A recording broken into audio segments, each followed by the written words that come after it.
Hello and welcome to the QualityWatcher tutorial on how to integrate WebdriverIO with QualityWatcher. My name is Orain and I'm the manager of DevOps and Test Automation at QualityWorks. I will be walking you through how to install and configure the QualityWatcher reporter and service for WebdriverIO. Let's define a few keywords and tools that we will be using throughout this tutorial. Firstly, what is QualityWatcher? QualityWatcher is a test case management tool developed in-house at QualityWorks that uses AI to auto-generate test cases from user stories so that testers can focus on testing.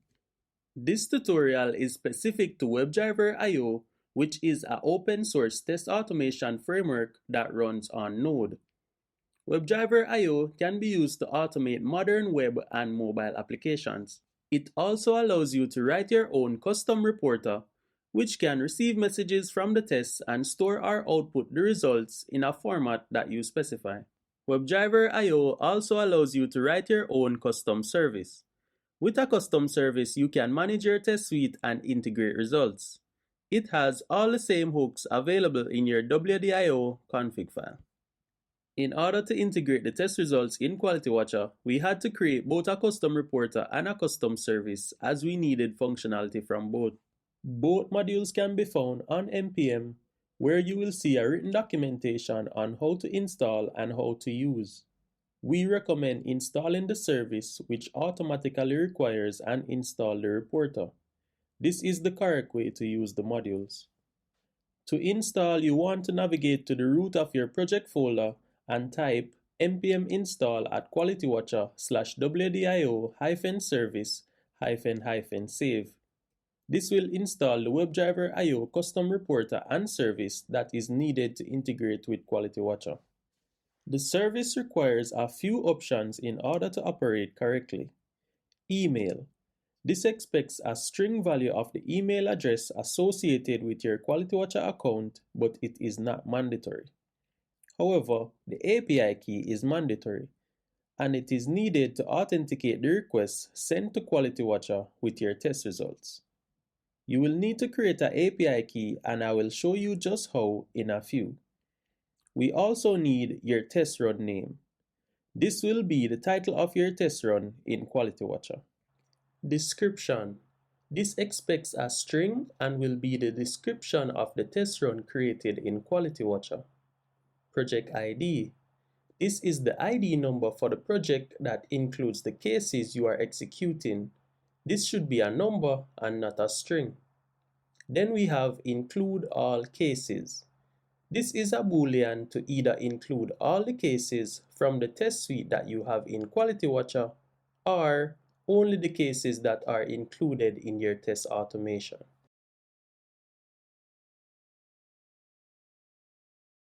Displayed on the screen is a sample WebdriverIO config file that imports the modules installed and shows an example of the values for the service options that we just spoke about.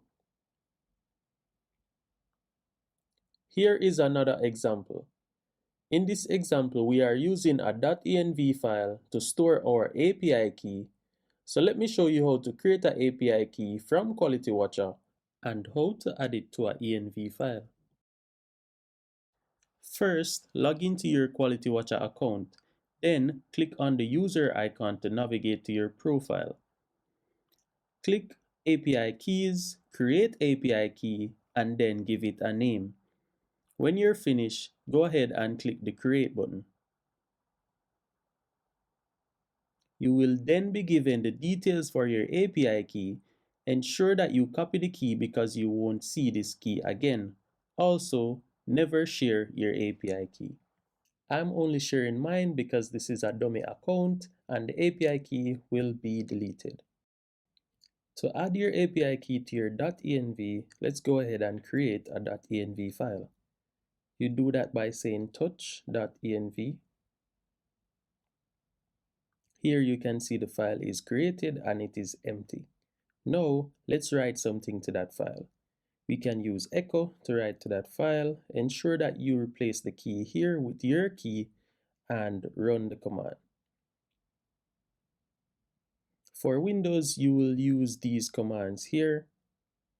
Then we will need to install our .env module. So we can just say npm install .env -- save. If we execute that command, we can see the module was added here to our package.json, and it also says it in the console. The last thing that you need to do is require your .env module and then use the variable that you added to your .env. So this is how you require the module, and this is how you utilize the variable from your .env. Before we execute the test, we must link our test cases to QualityWatcher. To do so, we need the suite and the case IDs. The suite ID is found in the URL and the case ID is the number beside the test case. This number beside the suite name is the count of the amount of cases in the suite, which is only one in this suite. If we look at the authentication suite, the ID for this suite is 3 and the case IDs are 9, 10, and 11. And there are 3 test cases in this suite. Here is another example of how to identify your suite ID and case IDs in QualityWatcher, and this is how you would add them to your test automation project. So in your test file, your suite ID and case ID would be inside square brackets. Your suite ID would have a capital S before it, and your case ID should have a capital C before it. You can add these to the beginning or the end of your test name, and that should work perfectly. Finally, let's execute our tests and take a look at the results. In the interest of time, I've already executed the tests, but let's have a look at the test results. So I have 4 tests in total. 3 of those tests are from the authentication suite.